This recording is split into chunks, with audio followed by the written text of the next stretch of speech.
Welcome to Talking Tobacco, episode 4.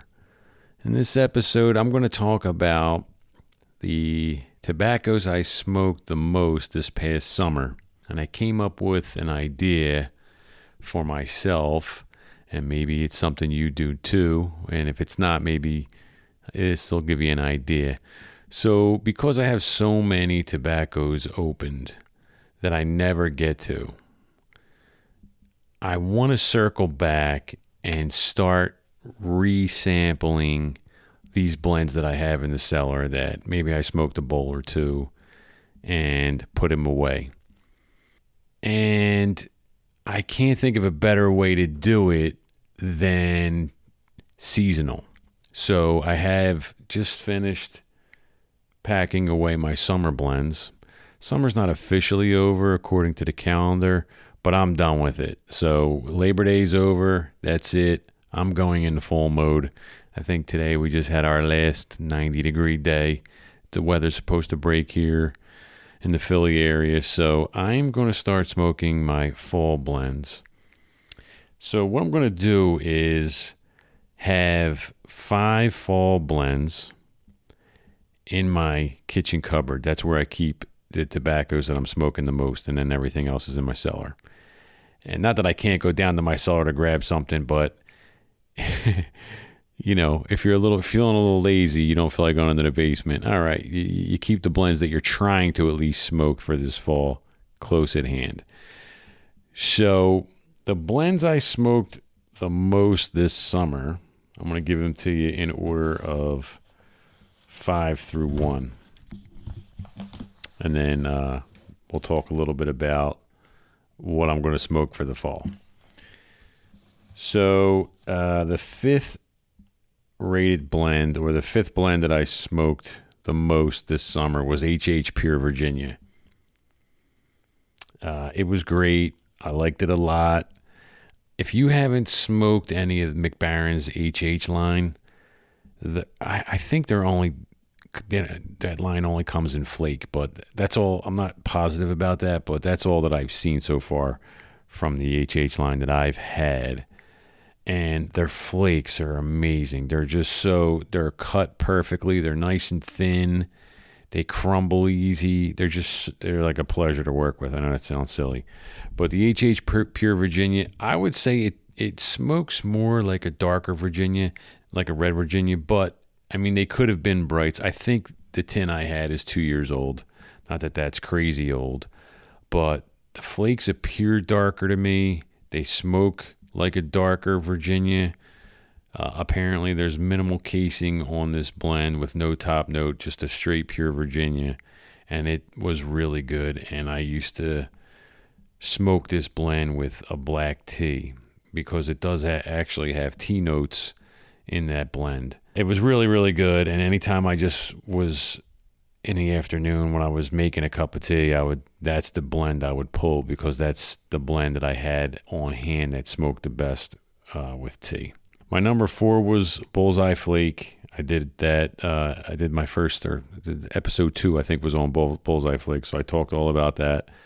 Love it. It's got chocolatey coffee notes or espresso notes, and I would actually make an espresso and smoke that or drink that with my Bullseye Flake. I thought that was really good. The 3rd favorite tobacco that I smoked the most of this summer was GLP's Fillmore.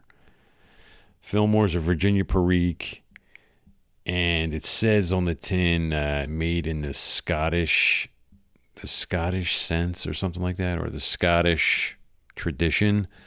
And the impression was that maybe there was a sprinkle of Latakia in that blend. I don't taste it, but it does taste a little on the darker side, and maybe that is partially due to a very, very low percentage of Latakia. I think somebody did come out and say that there is Latakia in the blend, but it's definitely not a Latakia blend at all. It's totally a Virginia Perique. But I do think if there is, I could see how a little dash of Latakia might make that blend smoke a little darker, a little creamier. Very good. I enjoyed that a lot. And I did drink coffee with that blend. It worked well with coffee. Number two was a surprise to me because I was watching many reviews on it, and I didn't expect it to smoke the way it did. I didn't expect it. I didn't expect to like it as much as I did because some of the reviews were just saying it was a plain vapor. I was looking for a Virginia Perique that was in ribbon. Fillmore was like a broken flake.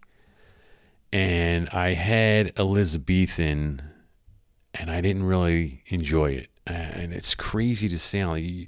Once you like Virginia Periques, you think that it would be hard to not like a certain type of Virginia Perique. I don't know, but for whatever reason, Elizabethan, and I really wanted to like it because it's Bradley from Stuff and Things' favorite blend, and he talks about it all the time. Although he does clarify many, many, many times on how he doesn't think it's the best Virginia Perique out there. It's just his favorite. It's like his go-to, no-nonsense, everyday blend rather than some fancy, esoterica blend. So I get what he's saying, but I really wanted to like it. And I actually, the tin I have is from 2019.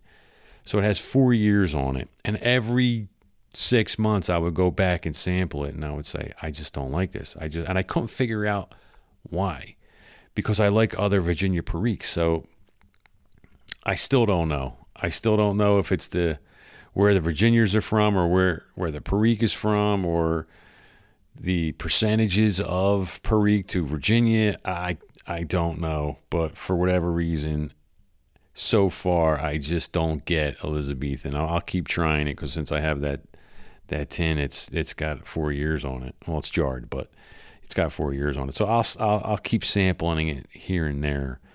But I really enjoy Fillmore. And so number two, the one that surprised me was GLP Stratford.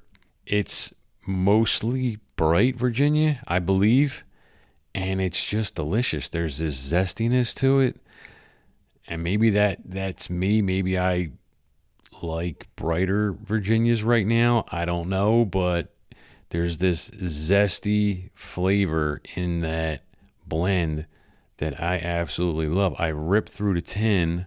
I don't even have any more. And it was great with coffee. It's just a crazy thing. I kept thinking that Virginias were going to be my tea blends, but I'm finding certain Virginias that just go great with coffee. And this was another one. And there's just times where I want a ribbon. I love flake. That's probably my favorite cut, especially in Virginia. So any kind of Virginia Perique, I love a flake because I love the presentation. Even if it's a broken flake, I like it. And I like to crumble it up myself and pack it. But there is a time and a place where I want a ribbon. And it could be when I'm outside. I think I like a ribbon because it's just easier to keep lit. Or if I have a really deep pipe bowl, I like a ribbon because when you put flake in a deep tobacco pipe, I mean, for me, it's like a 2-hour smoke. It's just too long. So I have I got a bent billiard that's like a 1.7 millimeter deep, and I have a couple other pipes that are pretty deep bowls. I rather put a ribbon in there, and it'll smoke a little faster for me. So, and anyway, so I tried it, and I just didn't expect to like it like I did, and I really, really did. I'm probably going to get a bigger, maybe an 8 ounce at least the next time instead of the 2 ounce tin of that when I do my next order. And my number one tobacco of the summer, and right now, I believe it's my favorite tobacco all around, is Orlik Golden Sliced. I know that sounds boring, but I bought maybe 3.5 ounce tins from Pipes and Cigars a year ago or 2 years ago, put them in the basement, forgot about them, opened one of them up, and it's just delicious. There's a certain tang to that blend that I just love. It's probably a top note or something. I keep tasting like an orange zest, And I know the tin's orange, so maybe the marketing's getting to me. I'll admit that. But there's a bready character that's just delicious in that blend. So Orlik right now, I think, is my favorite all-around blend.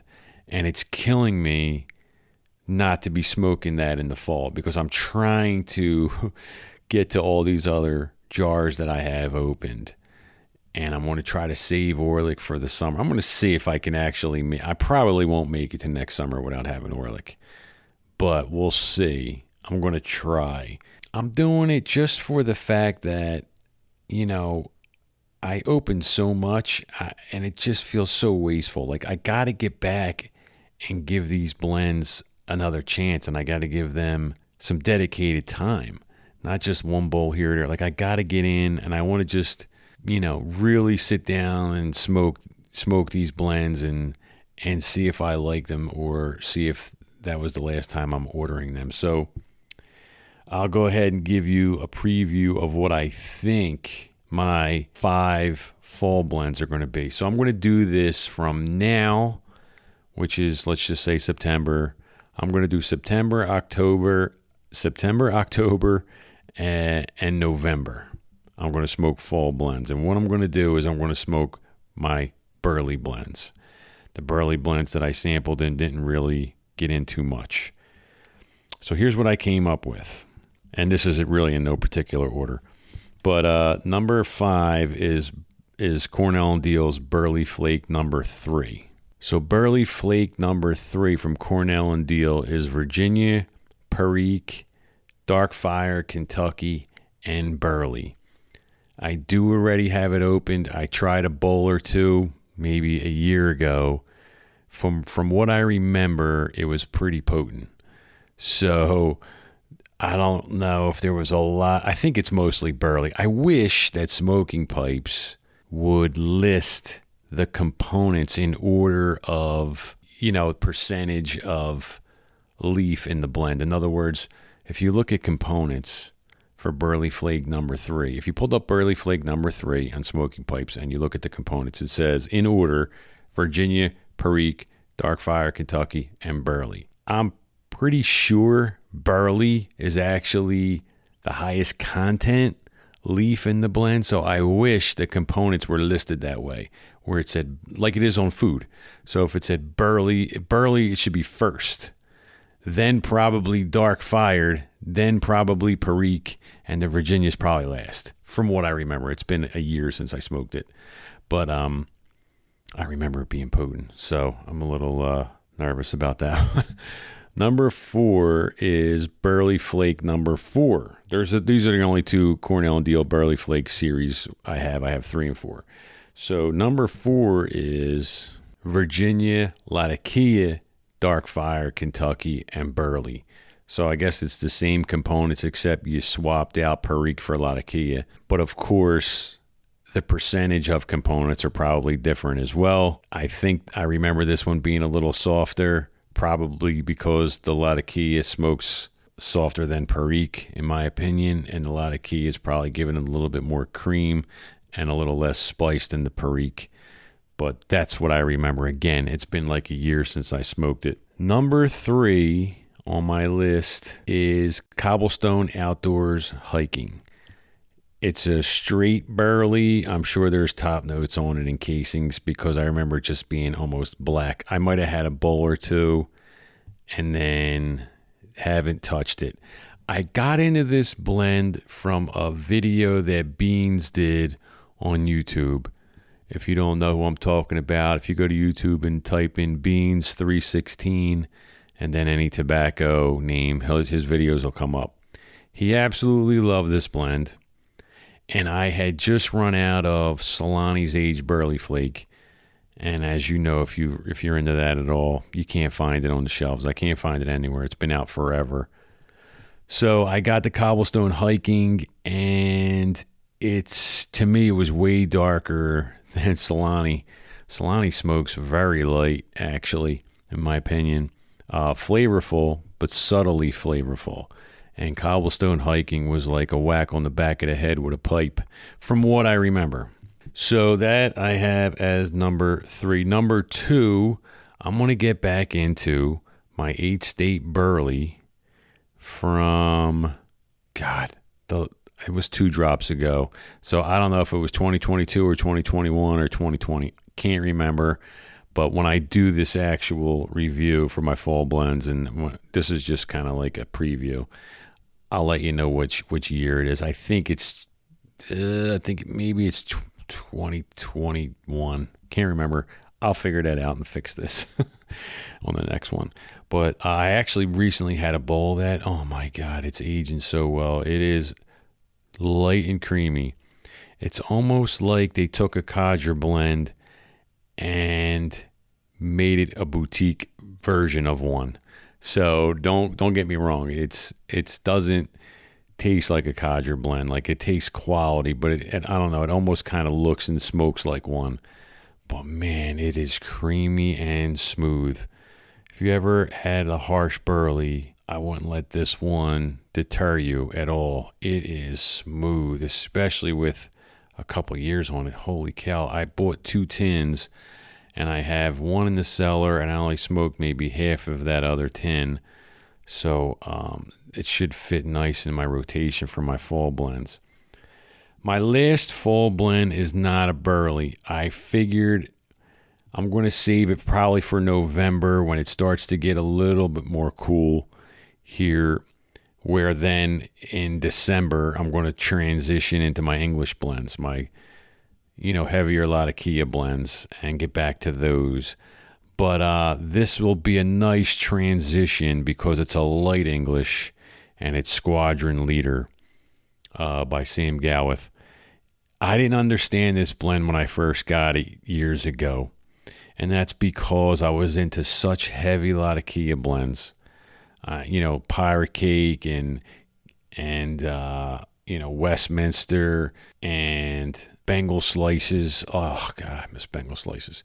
So all these heavy English blends I was into. Someone recommended to me Squadron Leader, and I didn't get it. I didn't get it at all at the time. But recently, maybe right before the summer, I had a bowl, and I was like, oh my God, I get it now. Probably because I was starting to get into Virginias, and my palate was growing, and it was able to taste subtlety, and I was starting to totally understand lighter versions of English blends and really all blends. So I figured that'll be like my kind of gateway, transitioning off Burley then into Latakia. I'll probably start smoking Squadron Leader around Thanksgiving time, well, probably beginning of November, and then do that for November, and then get me into Latakia for December.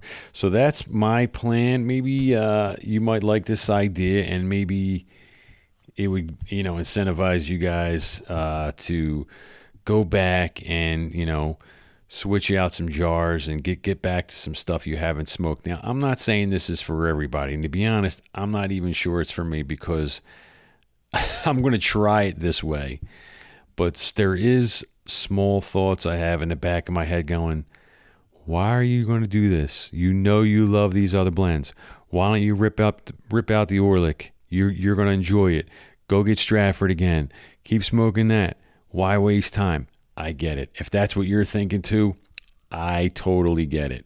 For me, I'm a little bit of a cheap ass. I'm not going to lie. Let's be real. I have all these blends. I've been ignoring them. They're sitting there. I feel like my cheapness is like, dude, you have to give these blends a chance. Like, just get back there. Try them out. Maybe you'll love them. And so that's the plan anyway. So I'll let you know how it goes once I start getting into these. Am I going to run back to Virginia? I don't know. It's possible, but got to give it a shot. Got to try different things, guys. Anyway, I'm going to wrap up this episode. If you like the show, I appreciate you leaving me some kind of review wherever you're listening. Even if you just want to give me a star review without writing anything, that's fine.